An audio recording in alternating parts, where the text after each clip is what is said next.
All right. Hope you can hear me. Welcome. This is Aluminum Tarot. We're back again. We're going to be reading for the sign of Virgo, Sun, Moon, Rising for this month of March 2026. We are finally past the blood moon. We're finally past the eclipse. We're finally out of the year of the snake, which finally took place on February 17th, moving into the fire horse year. Things are speeding up, as you can see what's taking place in the world around us, with the chaos in the Middle East and a lot of other issues taking place around the world. We can definitely see that we're going to have to pull ourselves up by our bootstraps, as we would say, and try to make sense of the very swift changes that are coming into our lives, as of late. And for those who have, felt what the year of the snake did, is that cleared out all the dead weight, the dross that was taking place last year, leading up to the first 2 months of this year, to make sure that the whole slate was clean, so that whatever new that was coming in would be beneficial for us. And so while it was a difficult slog for everyone to get through, it eventually will pay off, because it will leave the foundation ready for us to build something new. So yeah, we're going to just go through Virgo's cards. We're going to try to make this short and simple as possible. Going to keep it down under 20 minutes and keep my ramblings as focused and as tactful as I can. In the meantime, if you like what you see here, please be sure to give a like, share, subscribe, give that a thumbs up, and also leave comments below if you'd like to as well. Be sure also, if you would like to contribute financially to it, you can do so at the PayPal link in the description box below.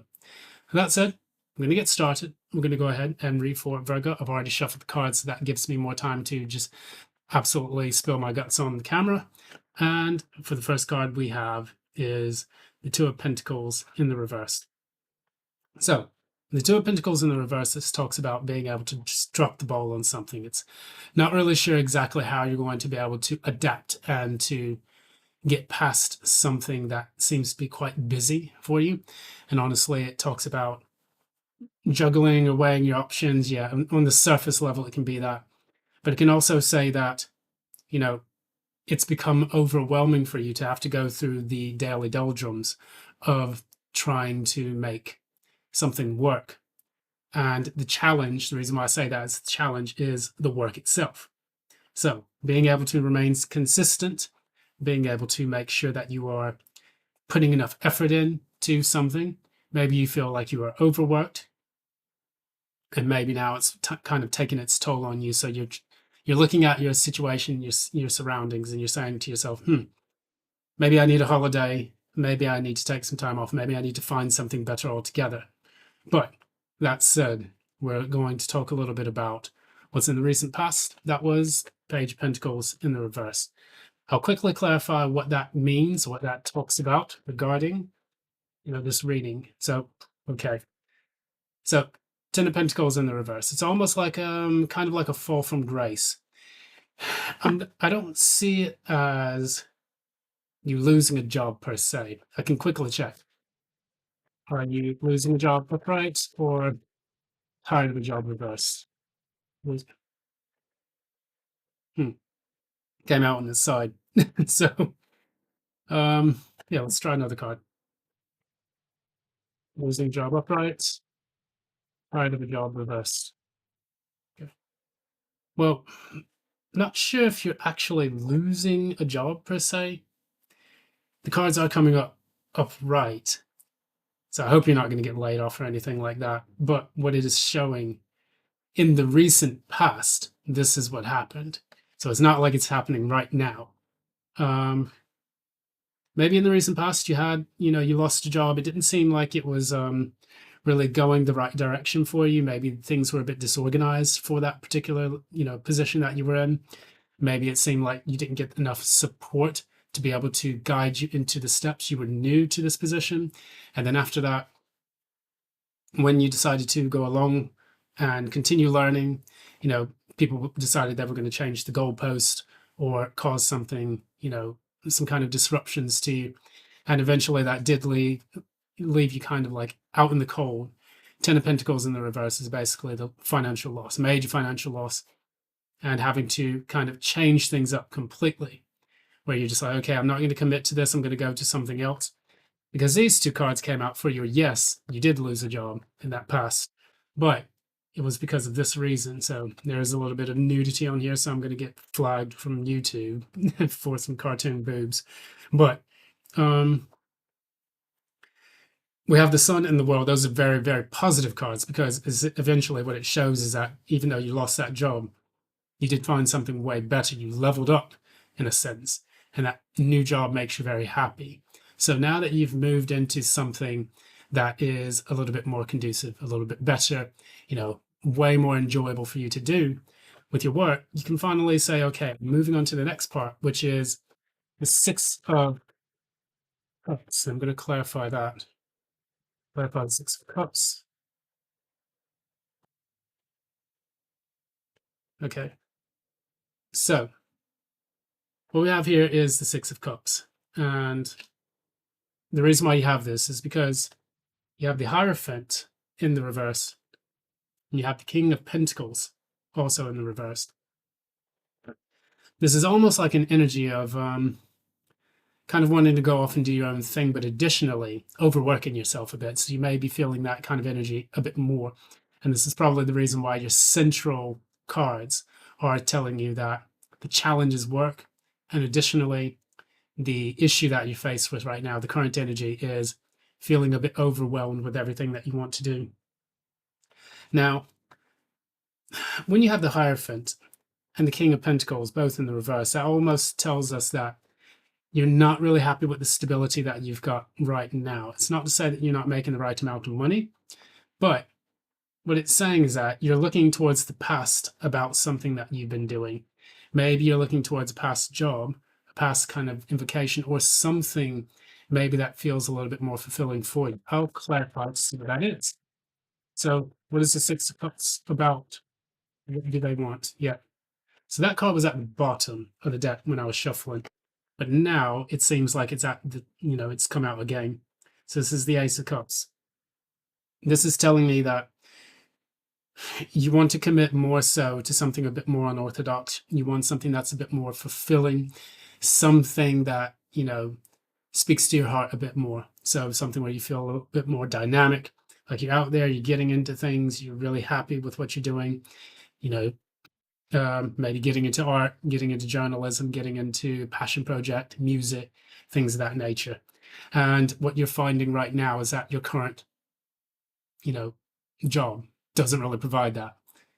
On the other hand, this is also evidenced by this Nine of Cups in the reverse, which is the card that is talking about at the core of this reading. So at your very core, what's deep within your unconscious is that you're feeling like you haven't received a wish fulfillment of something.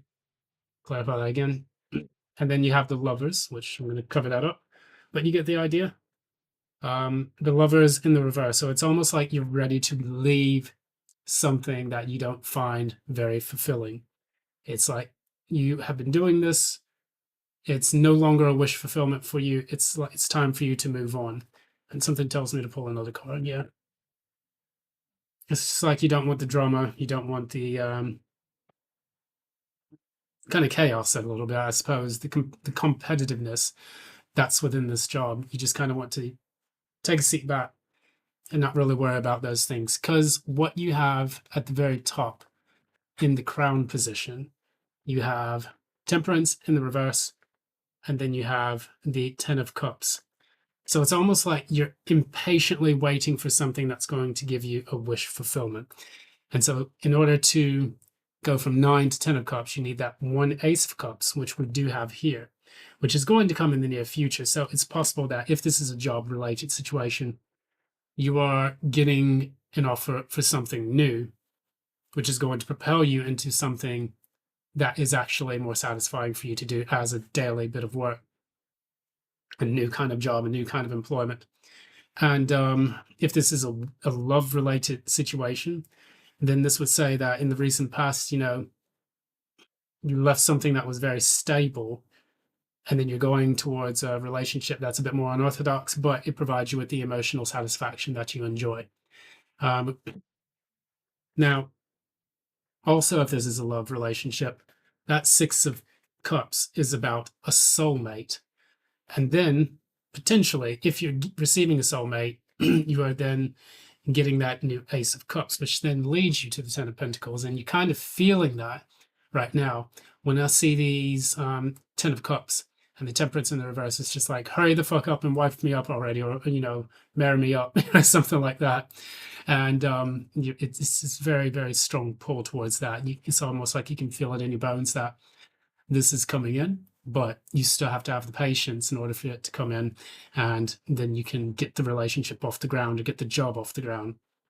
So in the near future, what I do see here is you have the 10 of Swords and the 4 of Pentacles. And I'm not really sure exactly why those two have come out as your outcome. What are these two cards trying to tell Virgo? Okay,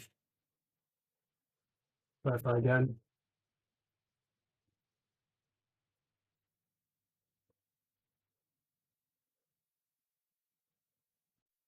So we do have King of Wands, 4 of Swords in the reverse. So as we explained with the 4 of Swords, you have the 3 of Swords, which is the heartache from the past, and then the Ace of Swords underneath, which is supporting the individual and giving them the clarity that they need to heal from that situation. And then we have the King of Wands. The King of Wands is very, very entrepreneurial. They're very much a go-getter when it comes to their vocation, their work, all those good things that help them to make money, or they follow their passion.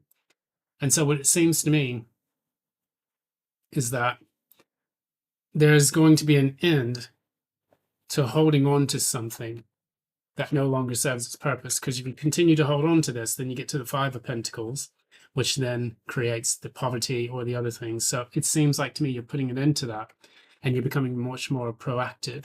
You're no longer going to be stuck kind of waiting for things to come your way, and you're actually going to say, you know what, I'm a bit anxious about this. I'm going to go ahead and take proactive steps and measures to go ahead and start looking for this new bit of work, or this new employment, or this new relationship. And so going into this, for your oracle card message, we do have a time to give rather than take. So it's not like you're going to be taking time to yourself.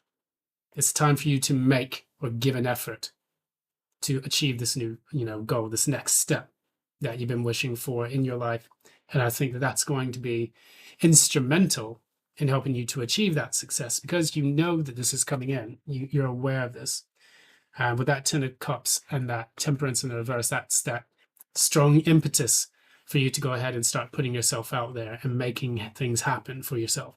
Because that's in your end card. That is the King of Wands right there. And they're telling you, like, hey, let's get this ball rolling already, and let's get this thing moving. So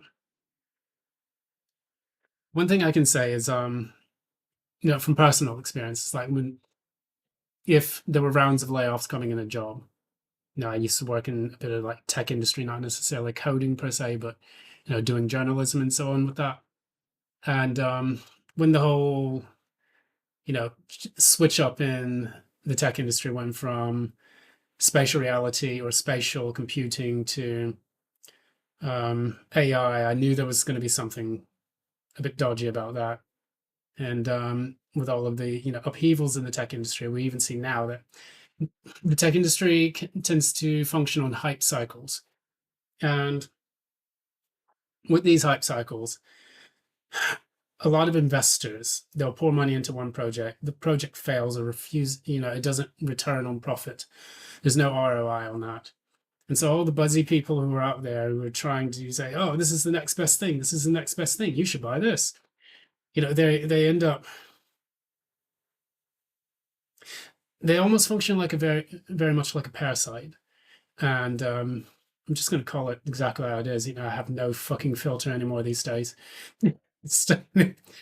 People in the tech industry, the ones that are just kind of doing this for their own benefit, if I can say, or their own egos, they act like parasites. You can see what's happening with AI right now. It's like people are saying that there's no return on investment, that artificial intelligence is not giving the gains that they thought it was going to make. Maybe it will in the future, maybe 5-10 years down the road. But they did the same thing with the metaverse that they're now doing with AI. Instead of waiting for the maturation period to come and for this to actually be a thing, what they're instead saying is like, we need immediate return on investment, or we're not going to invest on this anymore. And a lot of the CEOs want to be the next big thing. So people like Sam Altman are demanding trillions in investment so they can build data centers. But they're not actually talking about how this product is going to create obvious use value to other companies. So a lot of other companies are bailing out.